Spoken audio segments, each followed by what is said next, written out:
రే అరుణ, మన పెళ్ళై 30 సంవత్సరాలు అయిపోయింది. మన ఎక్స్పీరియన్స్ మేక్స్ సంథింగ్ ఎఫెక్ట్.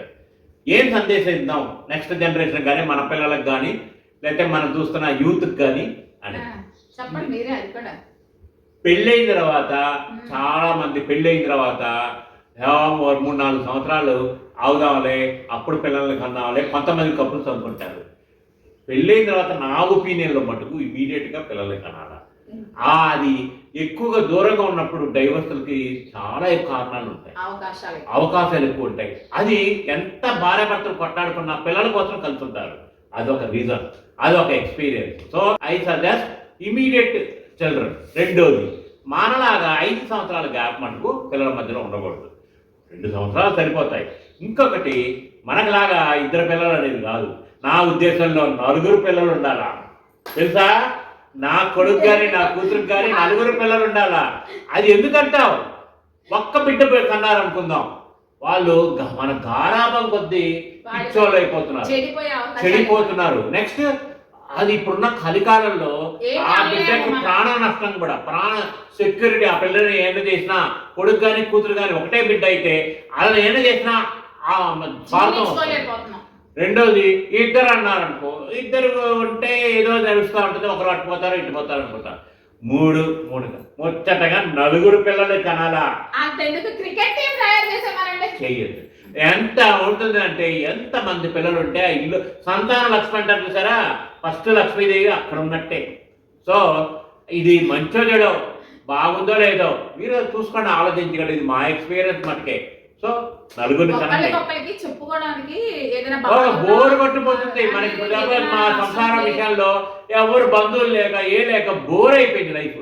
ఆదివారం పూట సరదాగా ఒకరింటికి పోవాలా, 4 మాట్లాడాలా, చెయ్యాలా, అట్లా గట్టు గదులాగా రావాలా. దీనికి ఒకటి చెప్తాను చూడండి. మా అమ్మ వాళ్ళు 8 మంది ఆడపిల్లలు, 3 మగపిల్లలు. అర్థమైందా? వాళ్ళ పిన్నోళ్ళకి 4 పిల్లలు. ఏదైనా ఫంక్షన్ అయిందనుకోండి, మా ఇంట్లో వాళ్ళమే, అంటే మా ముందు జనరేషన్ దాకాని ఇంట్లో వాళ్ళమే బోల్డ్ మంది జనం. అసలు బయట వాళ్ళు పిలవాల్సిన అవసరమే లేదు. అంటే 11 మంది పిల్లలకి వాళ్ళ పిల్లలు మేము, అందరికి 2 వేసుకోండి, అంటే ఎంతమంది అయ్యాం చూడండి. మళ్ళీ వాళ్ళ పిన్ని పిల్లలు అలాగే వీళ్ళ ఇంటి వైపు కూడా వీళ్ళ డాడీ వాళ్ళు 5 అన్నతమ్ములు, 3 అక్క చెల్లెళ్ళు, అంటే 8 మంది.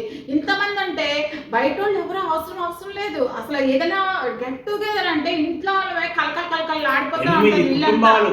8 అటుపక్క ఇటుపక్క 8 మంది కుటుంబాలు తయారవుతాయి, దగ్గరకు అవుతారు, పెద్ద రిలేషన్ ఉంటుంది. సో ఇంతకుముందు మొదట్లో 1-2 కాన్సెప్ట్ వచ్చింది. ఫైనాన్షియల్ పొజిషన్ వీక్ ఉండే దానివల్ల ఒక కాన్సెప్ట్ వచ్చింది, 2 పిల్లల కాన్సెప్ట్ వచ్చింది. కానీ ఇప్పుడు బాగా చదువుకుంటున్నారు, లక్షలు సంపాదిస్తున్నారు, సంపాదనకి ఏం డోకాలేదు. మేము సిన్సియర్గా సజెస్ట్ చేసేది ఏంటంటే, మా పిల్లలకు కానీ, చూస్తున్న వీడియో వాళ్ళకి కానీ ఆలోచించండి. మీ పిల్లల్ని రిస్క్ పెట్టకండి. 4 పిల్లల్ని కనండి, 4 మంచిగా చదివించండి. వాళ్ళకి ఆస్తి గురించి మీరు పెట్టుకోకండి. చదువు వాళ్ళు సంపాదించుకుంటారు, వాళ్ళని సంపాదించుకోనండి. సో అది వాళ్ళ థ్రిల్ ఉంటుంది. ఇందులో ఇంకొక లాజిక్ ఉందండి. ఏంటంటే, మనం సంపాదించి పెట్టేసాం అనుకోండి, ఆ డబ్బు వాల్యూ వాళ్ళకి తెలియదు. అదే వాళ్ళు సంపాదించుకున్నారు అనుకోండి, వాళ్ళకి తెలుస్తా. పెట్టమని కాదు, కాకపోతే ఏంటంటే వాళ్ళకి కూడా అవసరం ఏంటి, డబ్బు సంపాదన ఎలా ఉండాలి, ఎలాగా మనము పొదుపు చేయాలి అన్నది తెలుసుకున్నారు అనుకో, వాళ్ళు ఎప్పుడు కూడా కరెక్ట్ గా నిలబడతారు పిల్లలు. వాళ్ళకి ఇంకొక మంచి సందేశం మా వీడియో ద్వారా ఇస్తాం. మీ కమెంట్స్ స్నేహపూర్వకంగా చేయండి, సంతోషిస్తాం.